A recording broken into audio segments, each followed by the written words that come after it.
la 12ª vez que vengo a catar aquí al World Cheese. He sido juez de la Supremo y aquí pues te asignan una mesa donde catamos entre 40 y 60 quesos.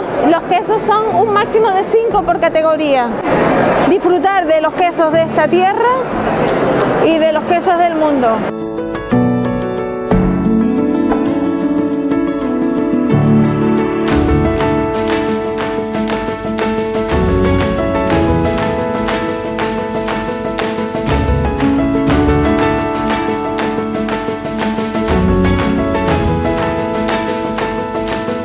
De lo que se trata es romper el queso, verlo en la nariz, ver qué aromas nos dan y luego ya meterlo en boca y jugar con él.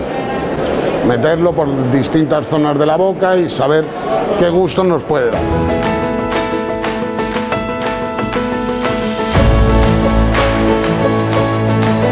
El Balcón de los Quesos es una muestra única de las 97 queserías elaboradoras de queso con sus 329 variedades. Entre ellas nos encontramos 5 que cuentan con sellos de protección europeos.